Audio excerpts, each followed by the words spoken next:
and her collaborators have shown that there's an increasing evidence that biological complications are associated with a history of periodontal disease. Again, this is particularly detailed, as Lisa said, in the absence of supportive periodontal therapy.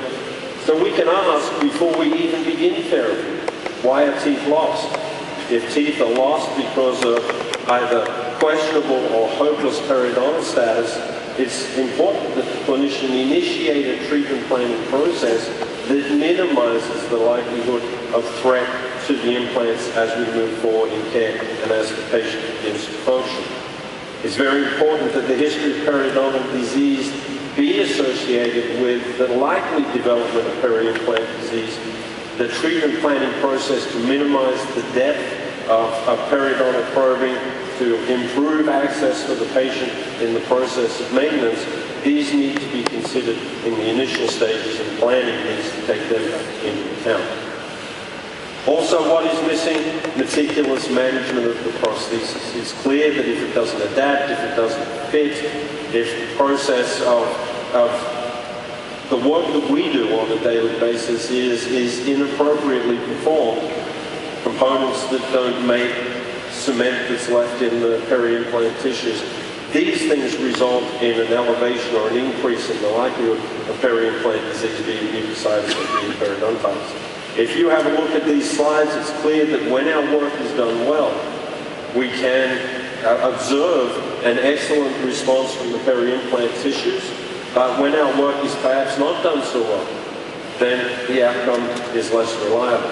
If you see loss of bone, as we've been told, in conjunction with the peri-implant mucositis, then we have peri-implantitis. If we look at the photograph in the middle, we see a multitude of problems.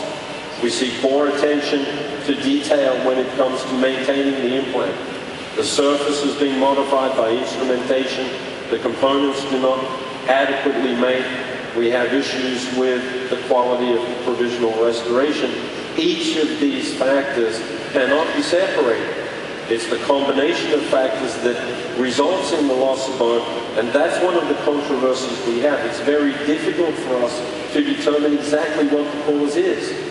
It's quite simple sometimes to say it must be residual cement. It must be occlusal overload. I personally believe occlusal overload is often the cause when nothing else can be identified. And I think there is a sizable volume of information that says the linear increase in functional load history does not result necessarily in a negative response from the peri-implant tissues. I think Urs Belser's comment that I heard for the first time many years ago, but I heard for the most recent time in Chicago, that we rely on clinicians to do the right thing, and we rely on clinicians to do the right thing the right way, is an excellent philosophy to embrace. If we do what we are supposed to do and we do it well, the host response and the response to our intervention is perhaps a little more predictable and satisfactory for the patient. We're going to hear from Julia Whitnevin a little later on, but their article from the most recent consensus conference, prosthesis performance is influenced by the decisions we make. That's an important statement. Decisions we make, not clinical interventions. So I think the most important thing that you can take away is the decisions we make that involve treatment planning and the process of restoration of the patient is very important. Identifies the importance of treatment quality, and that variations sometimes aren't quite so obvious in the literature. I think this is important too.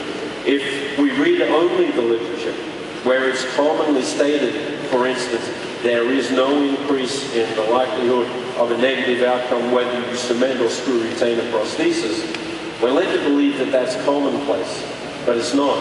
The publications are written by excellent and experienced treatment teams that don't make mistakes, that do provide adequate attention to detail, not the average clinician that perhaps sets a lower benchmark quality. And it's the lower benchmark quality often that's the problem, not the prosthesis itself. Last thing we're going to look at is management of the patient.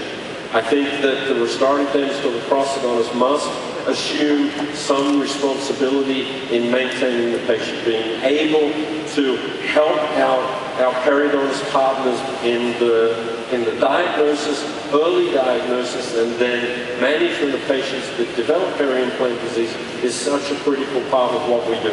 And I think the ITI collaborators, once again, have done an excellent job of bringing this information to you. The importance of supportive periodontal therapy to the health and the integrity, long-lasting outcome of implant-supported restorations cannot be overlooked.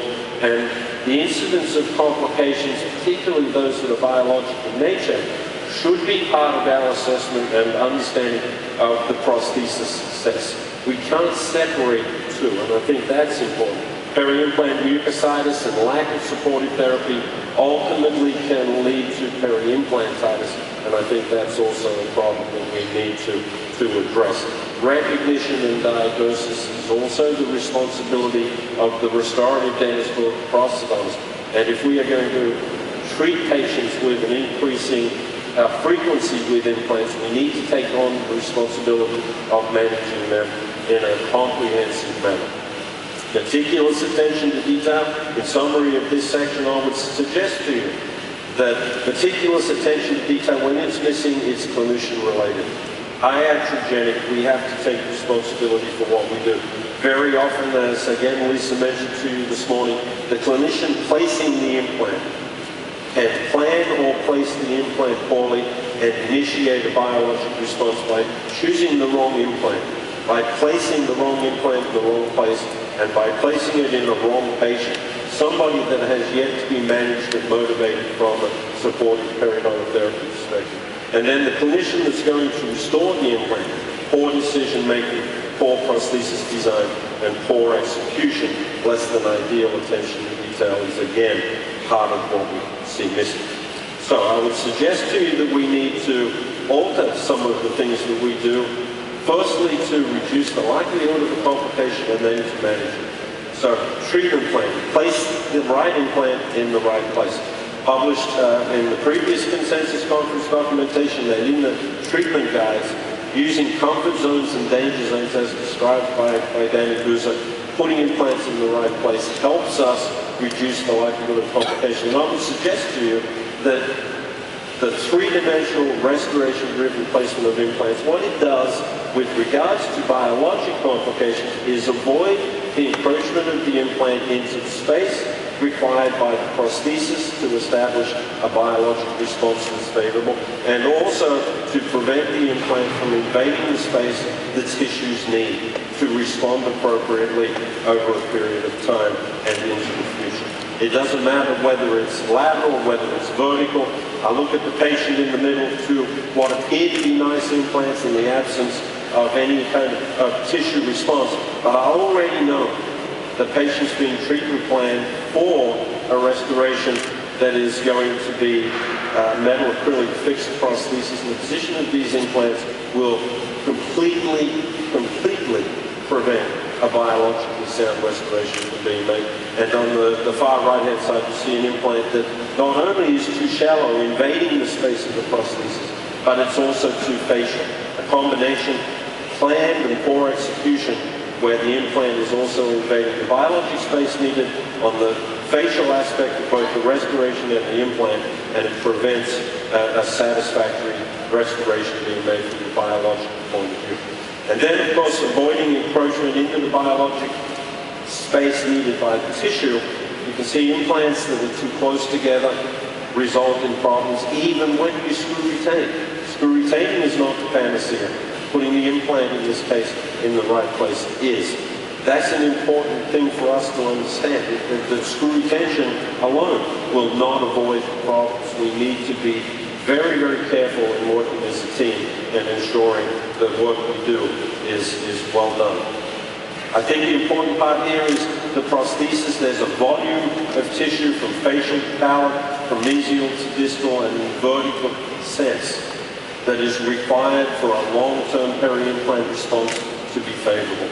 And if we compromise that volume by using implants that are too large, by positioning implants in the wrong place, then we have a problem. From my point of view, selection of the implant, both its dimension in terms of diameter and its morphologic form, is at least mostly or predominantly a a prosthetic or a prosthodontic decision. So the outcome here is really quite simple. Work as a team. In Florida, we have been very, we're known for working with templates and ensuring that implants are positioned in an appropriate three-dimensional space. This is really a key to Dr. Martin's lecture tomorrow that has allowed us to develop a body of clinical documentation that really doesn't include too many biologic complications, whether they are cemented restorations or whether they are screwed. This is why I believe it's important for you to follow basic principles. Identify the type of implant that's indicated by the restoration and biologic tissues that will surround it, and then position it in the right place using templates to communicate that process. You can also use contemporary options. We can use smaller implants for the known restricted volume of space. We can have more tissue and less implant. That's a good thing. We can have more tissue and less implant and less restoration. That's also a good thing. Tissue volume can be an advantage for the prosthodontist. But what I will tell you is there becomes a gray zone. As implants get smaller, their biomechanical performance becomes less predictable. The likelihood of fatigue failure as we move forward through the years and through the years of follow-up is elevated.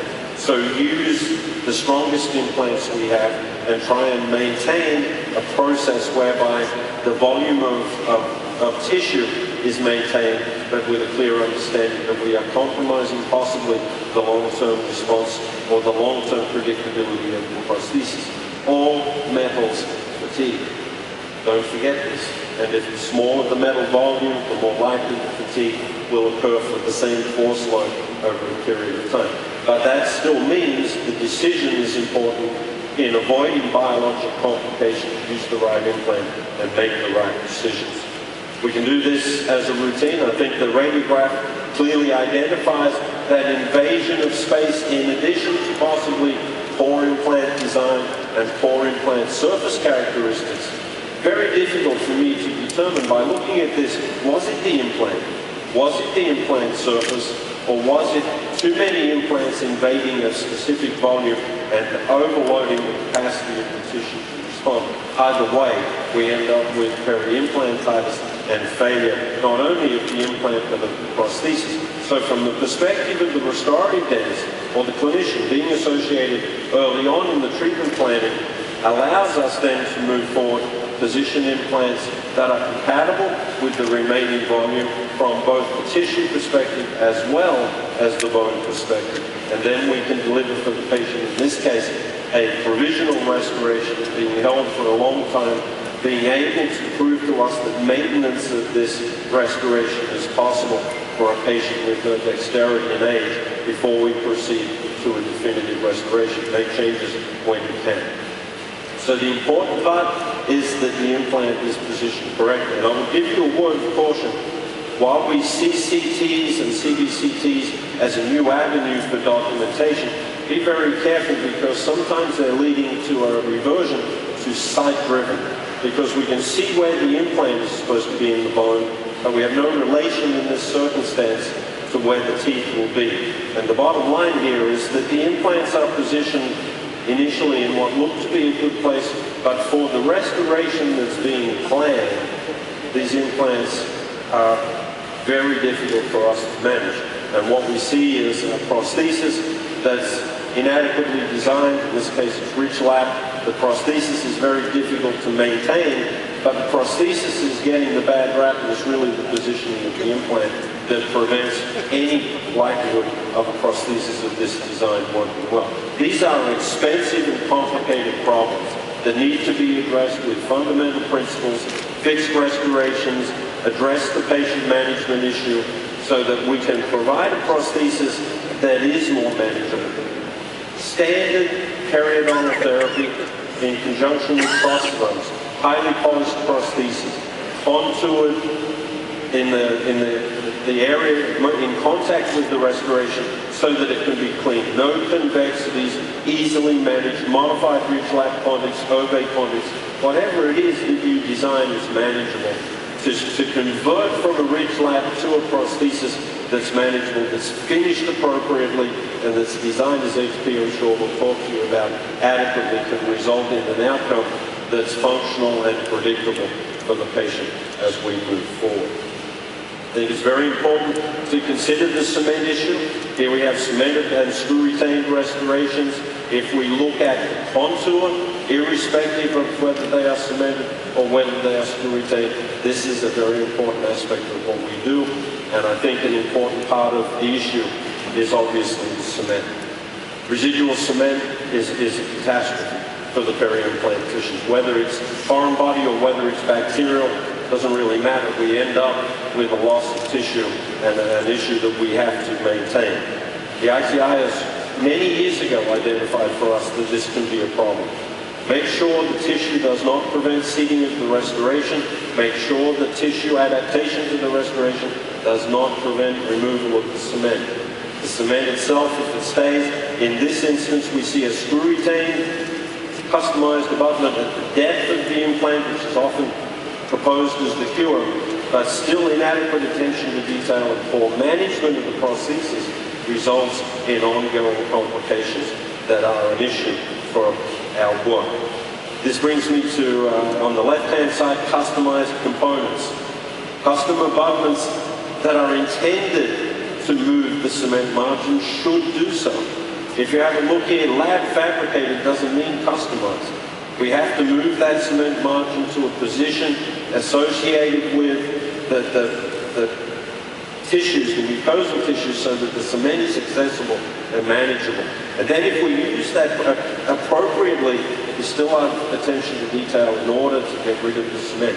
So the process itself reduces the likelihood of complication, but the complication is only removed or reduced with the clinician interception and doing the right thing as we move forward. So here we have an example of how it should be. If you have a look at the third screen across, we can see circumferentially around the custom abutment where it's supragingival on the palatal aspect, equigingival through the proximal, and only slightly submucosal on the facial. And we have a much better opportunity to remove the cement after the crown is positioned and maintain a healthy tissue response as we move forward into the future. Techniques have been suggested to minimize the likelihood of cement occlusion, whether it's pre-cementation or whether it's development of a customized pre-cementation tool.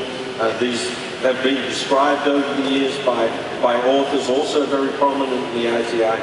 I think it's important to embrace every procedure you can to reduce the likelihood of complication. If complication is associated with excess cement, do what you can to reduce the likelihood of that occurring. Because when it occurs, it's difficult to manage. And what I want you to see here, excess cement, 81% of instances are associated with peri-implant disease. Tom Wilson showed us that if you remove the cause, and I think this is in collaboration with what Lisa said, removing the cause can result in some resolution. The problem here is most of the discussion is associated with removing the cement and going ahead and managing the bony deficit. But I would suggest to you, this part is just as important. Make sure we don't leave a residual prosthesis issue that maintains an inability for the tissues to respond adequately. Make sure the crown fits. Make sure the margins adapt, and make sure that the tissues respond adequately to that. That brings me to almost the end of where I want to discuss, and that's lastly, managing the prosthesis includes reducing factors that we know are problematic. We know that residual probing depths are a problem, so we should select implants that manage the depth of the peri-implant surface. We need to move margins up in patients that are not generally high aesthetic demand. As you can see here, complex restorations that are performing well in the long term because the margins have been made accessible and the restorations therefore are biologically sound because of the decisions we make at the start. appropriate planning, appropriate execution, and appropriate follow-up. A patient like this, for example, would not be as well indicated for the treatment that you just saw. I would suggest to you plan to minimize again the likelihood of complication. This patient would be much better suited with implants that are more readily maintained. And this is management and understanding the patient. If your patient doesn't maintain teeth very well, and as a host does not respond to that intervention, I would recommend that we use a treatment protocol that is more likely to enhance the patient's comfort and function, but without an increase in the likelihood of complication. Patients with movement disorders, same kind of deal. So we need to really understand the patient, and then as we move forward through therapy, we need to help the patient understand the implications of the prosthesis. Being able to manage it, being able to shape it and form it, and as Lisa said, provide finish, high polish, and appropriate emergence profile, gives us an opportunity to, at least here on the day of delivery, bring a patient into an enhanced and more stable peri-implant circumstance. And I think that's critical. So in the last 30 seconds that I have, I want to give you a small summary. It's not earth-moving, but I think it's very practical. We need to plan as a restorative dentist and as a prosthetist. I think you have to embrace the responsibility to communicate to the surgical partner where the restoration would indicate an implant to be positioned. The three-dimensional placement of the implant can be incorrect and can be the first prosthodontically developed area whereby biological complications occur. Plan for an appropriate implant with regards to its biologic interaction, the shape and size of the implant, and the connection. Carefully execute what you do. I think the most critical factor here is the dentist. Iatrogenic issues with management of the prosthesis. And then lastly, maintain and monitor the patient. Follow accepted protocols. We've known how to maintain teeth over many years. We are developing a protocol for maintaining implants. I think that's very important as we move forward. Thank you very much for your attention. Enjoy the rest of the symposium.